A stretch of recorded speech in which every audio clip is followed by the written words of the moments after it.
What is going on, everybody? So there's only 5 days remaining till the ROG Ally comes out, and I'm getting more and more excited for the system. And I know everybody else on the internet is getting stoked for this potential Steam Deck killer. Now, I don't think it's a Steam Deck killer because the Steam Deck has plenty of potential to show us for the rest of the year, and let alone the next year and the year after that. There's a lot of optimization for both handheld PCs, and I think competition is great. I think it's okay to be excited for a new handheld console without disrespecting your former Steam Deck. But let's just take a moment to disrespect the Steam Deck in this video. So these are the 10 reasons of what the ROG Ally can do better than the Steam Deck. Now, number one is the 1080p display. That's the first thing you see when you look at the promotions for the handheld, and that's pretty much the most basic surface level thing you'll notice about the system. And yes, the Steam Deck has a 720p, which can look blurry at times, but for the most part, games in ultra graphics look impressive, like Metal Gear Solid 5, Doom 2016, and even till this day they look mind-blowing. But I'll be honest, the Steam Deck screen has wore off on me, and I'm not as ecstatic as I was when the system first dropped. And seeing those graphics displayed on the screen, I think the most important thing to take away from the Steam Deck screen is the fact that it can save you battery in the long run. I'm able to run Halo Master Chief Collection for a very long time, and games like Devil May Cry 5 for very long because of the lower resolution screen and the fact that I don't feel inclined to upscale it at all. And the ROG Ally is going to have that ludicrous and luxurious 1080p screen. But not only that, it's going to have clearer and more accurate color. And I'm looking forward to seeing that because I do want an OLED screen for that kind of color saturation. But when it comes to desktop computers, I think OLED screens are a bit dangerous because you just consistently display one thing since you are on a desktop. And I know the Armory Crate is going to change up the display. So yeah, there is room for improvement in terms of the ROG Ally's display even, but it does have high color accuracy and full HD at 1080p, and I heard that 1080p on a handheld pretty much looks like 4K, so that's something to look forward to, and undoubtedly something that the Ally does better than the Steam Deck. So number two is the fact that you can just go to a higher FPS beyond 60 Hz. And yes, that is also the display, but that's kind of a way of life for some people. Playing a game at 120 Hz default is a very different way to play your games. Some people online did say that they couldn't tell the difference between 120 and 60. I think those people need to get their eyes checked potentially because there is a big difference. And I'd imagine on a smaller screen you can see that, but it might be harder to also spot it. But not being locked to 60 Hz is just a positive thing in general. I'm always going to about 80 FPS on Devil May Cry 5 on the Steam Deck when playing on my portable monitor, which is an Asus monitor, and that's 1080p 120 FPS. But it can go up to 144. I know that the Steam Deck can't do that. So having that extra 60 FPS is going to make a lot of games feel more smooth and refined. And like a wise person once said, more FPS equals more confidence. And speaking of confidence, number three would be the system size. I think the ROG Ally is considerably smaller in terms of how wide it is and how tall it is. And I think the most important dimension to consider is how tall it is, because I have tried to put the Steam Deck in like my jacket pocket and it just was slightly too tall to fit in any pocket I try to put it in. But in the promotional videos for the Ally, you see somebody put the system in their jacket pocket because it's shorter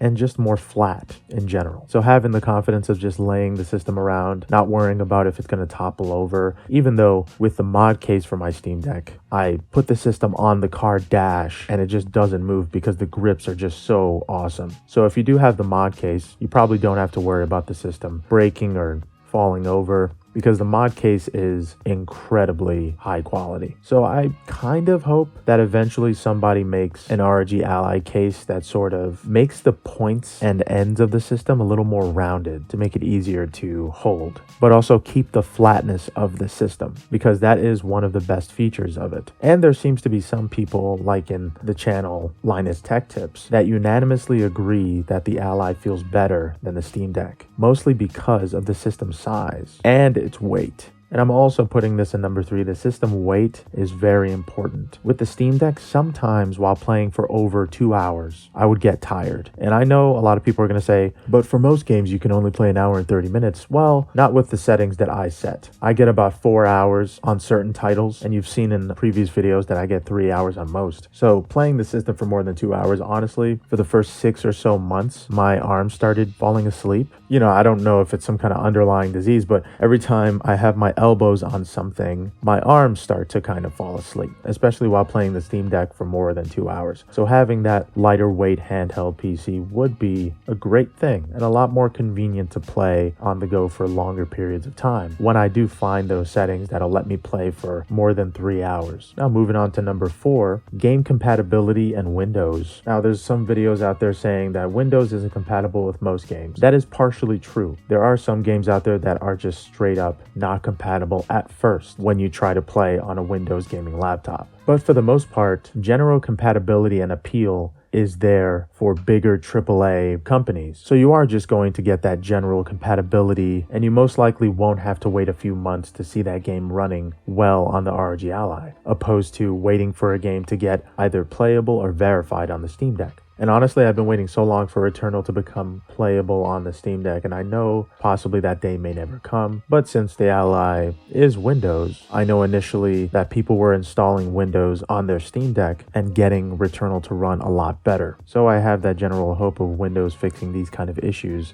before SteamOS, because it is definitely more complicated to get Windows-specific games to work on Linux and SteamOS. So that layer of difficulty is still there for Linux and will always be there as long as these AAA developers aren't specifically supporting Linux and SteamOS. And Valve did say that they're going to come out with new games, and those titles are no doubt going to be very compatible with the Steam Deck day one. But until those promises are fulfilled and until that day comes, most games are just going to work with Windows. Now moving on up the list, number 5 would be the zero gravity thermal system. Yes, that does sound like an obvious gimmick, but it is very important to game on a system for long periods of time, especially if you want to add a lot of power to it. With a thermal system like ASUS usually makes, and I'm a huge fan of every type of thermal system they've experimented with, but this seems to be the most impressive. No matter what angle you're in, no matter how high your settings are, apparently the ROG Ally is just not going to get hot, or it's not going to get hot where it matters. I can't really say the same thing about the Steam Deck when I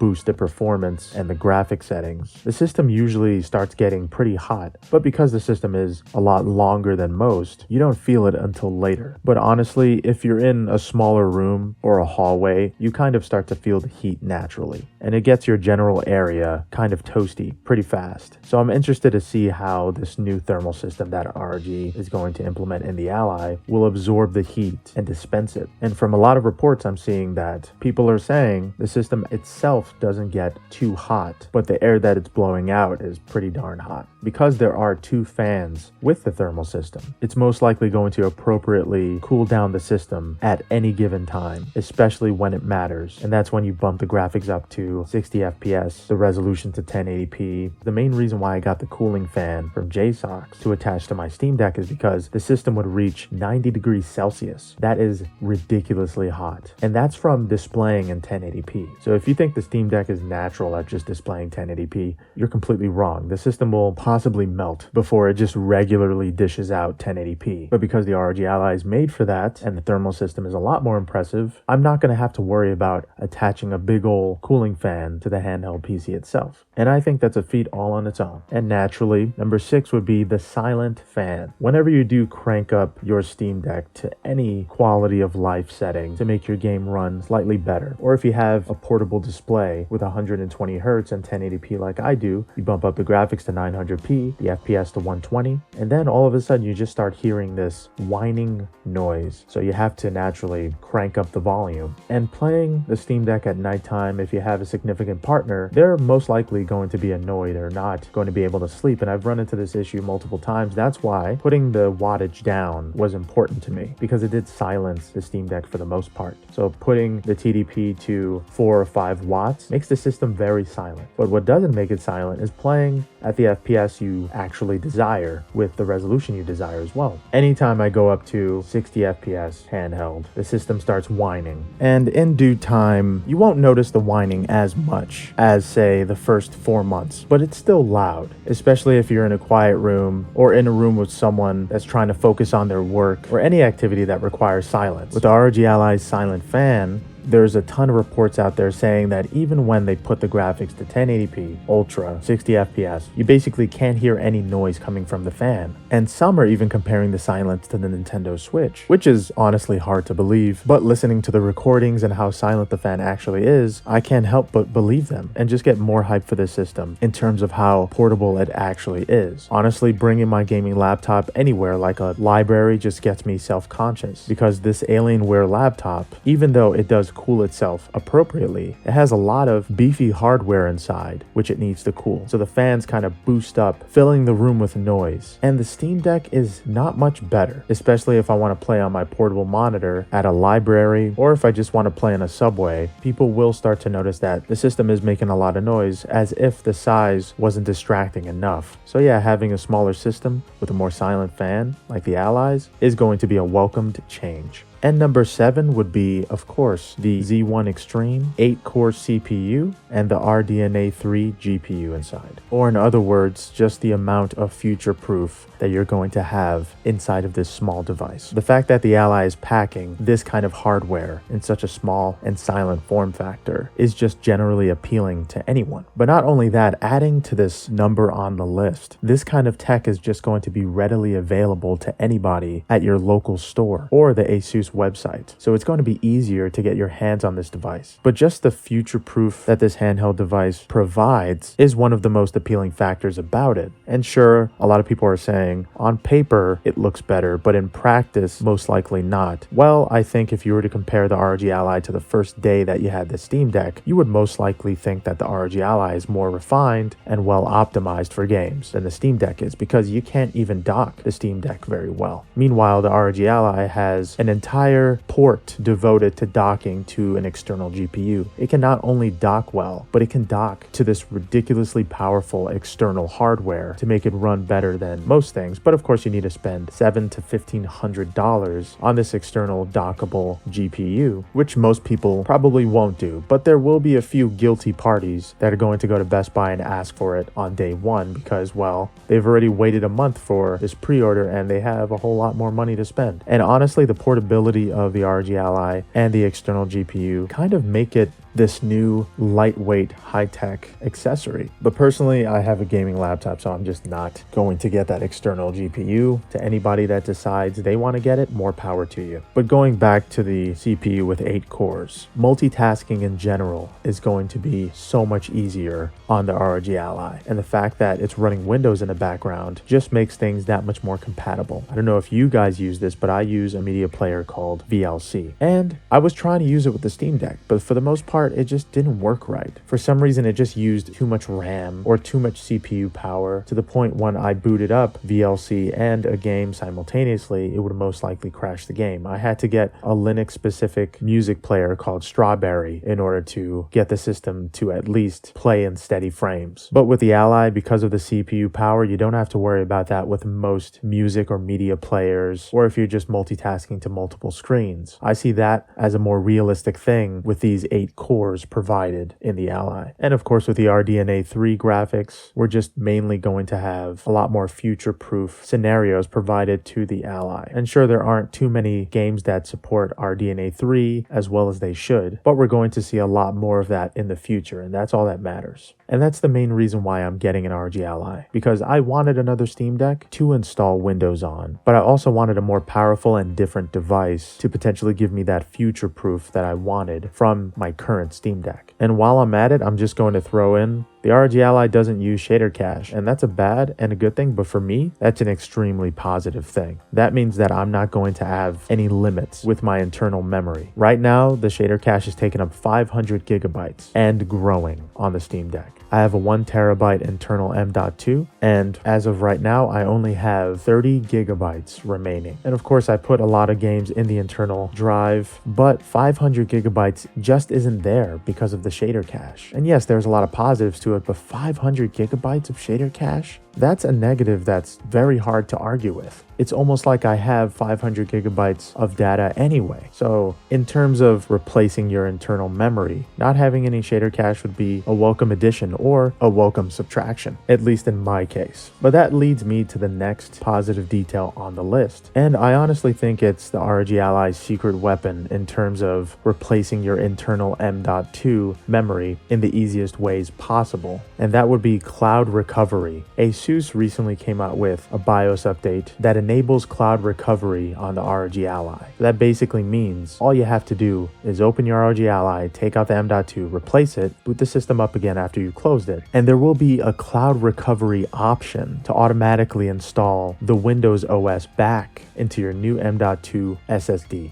And that is just something, to me, that's unprecedented with any console or any handheld or PC or gaming laptop. Usually it's a complete pain in the butt to replace an internal SSD or hard drive. I remember having my 10-year-old Asus laptop and needing to replace the internal drive because apparently it overheated. Now, getting all of my recovery data, or trying to get it, I needed to resort to a third-party software. And I remember that software took 10 hours just to tell me, you have too much memory, we can't do this for you, I'm sorry. And after that, I just needed to find a replacement Windows operating system, which took another few hours. What I'm basically trying to say is that the process of simply taking out an HDD or SSD before this Asus BIOS update was actual hell. Even if you're replacing the internal memory on a PlayStation or an Xbox, that's a pain in the ass too. So the fact that with the ROG Ally, a handheld system, you can simply do something called cloud recovery and get your OS back just like that, to me, is incredible. And I think that's the ROG Ally's secret weapon that even the Steam Deck doesn't have yet. Now, the last two on the list are my personal favorites. You don't have to agree with it, but I think they are game changers. Number 9 would be third-party software and games support on the ROG Ally. With the Steam Deck, the first thing I try to do is install third-party games that just aren't available on Steam anymore. And guess what? They just didn't work. Till this day, some of those third-party games and software just don't work. I basically waited a year for slightly better results because there are new Proton versions that have new compatibility, but for the most part, those games just didn't have any sound, or there was some kind of massive glitch in the middle of it. But knowing that third-party games and software will natively work on the OS they were made for,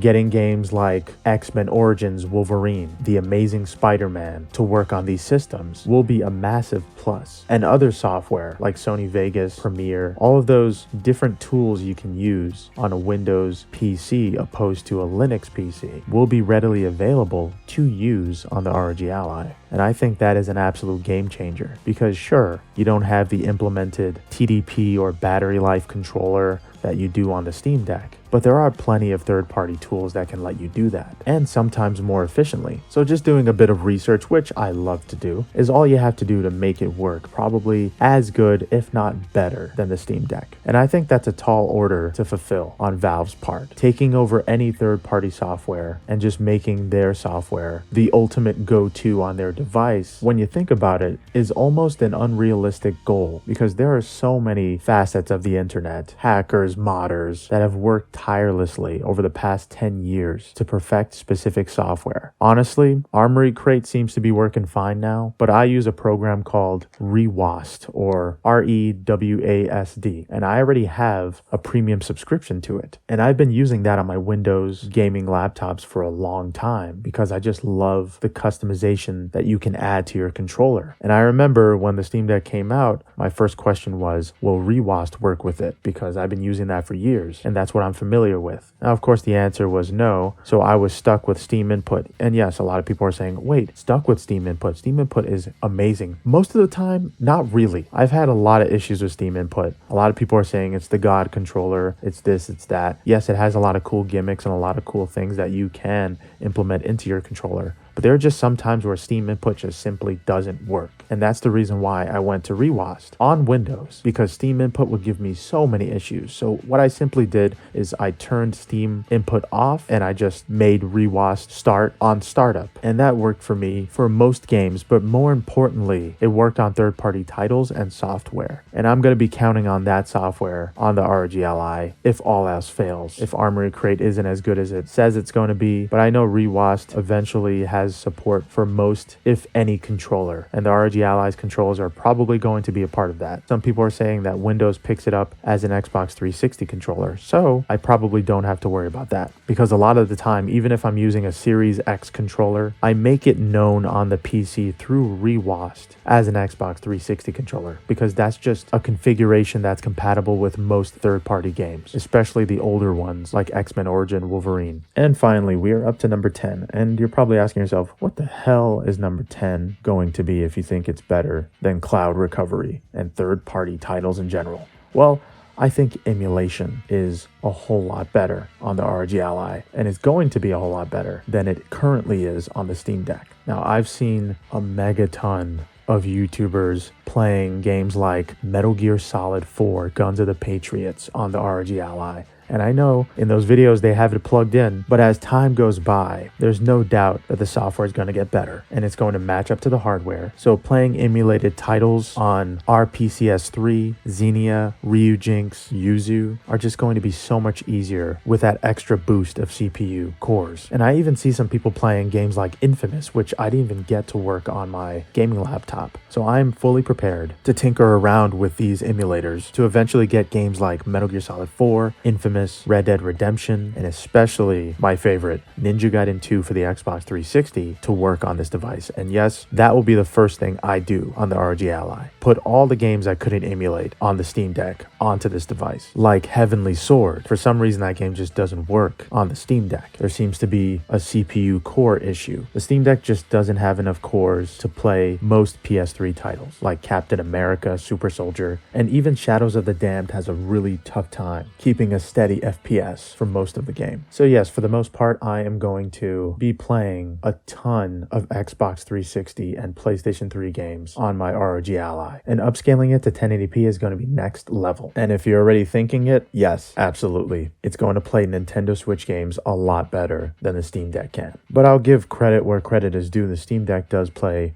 Nintendo Switch games very well. In fact, suspiciously well. It also plays Dolphin Emulator extremely well, as if the Steam Deck was optimized just for those emulators. But getting other emulators to work, like Xenia and RPCS3, more natively with Windows and the Ally, it's most likely going to be a game changer with handheld emulation. So out of all things on this list, I'm absolutely looking forward to playing Xbox 360 games on the ROG Ally. More than anything, because honestly, with the third-party titles, there are only a handful that I just can't get to work on the Steam Deck. But I'm still excited for the software that's going to be accessible through this handheld PC. And cloud recovery, I don't plan on changing my internal SSD anytime soon. But for anybody that wants to get a 2 terabyte off of Amazon and put that in your ROG Ally, I'm here to let you know that it is extremely easy to replace your M.2 SSD. In fact, easier than most other platforms out there, if not every other platform. And yes, the system is going to be future-proof, but there undoubtedly will be complications down the line because it is Windows and the future is unknown when it comes to PC games. You can have a well-optimized game or you can have a terribly optimized game. And when it comes to the games that are optimized badly, they just won't work on anything. So that's something to watch out for as well when it comes to the future-proofing of the ROG Ally. The silent fan, honestly,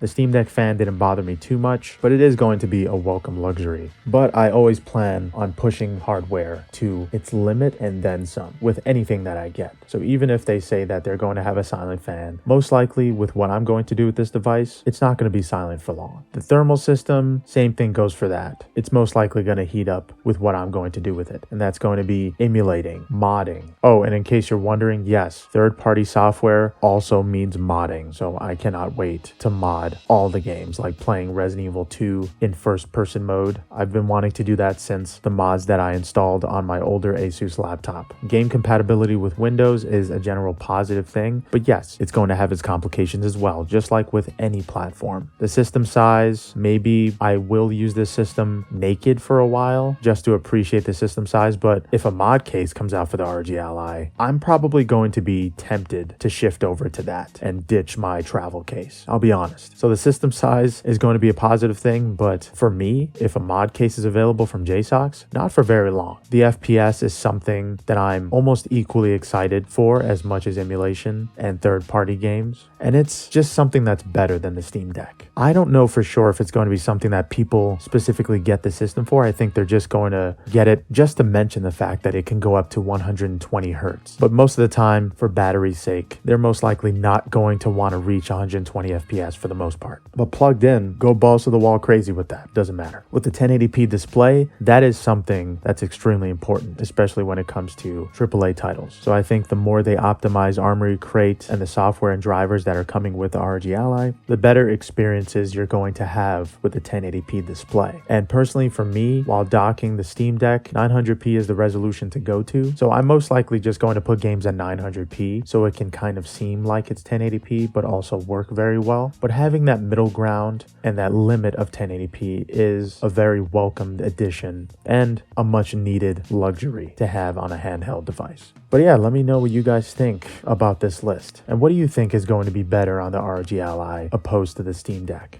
And thanks so much for watching. I hope you guys have a good one. Later.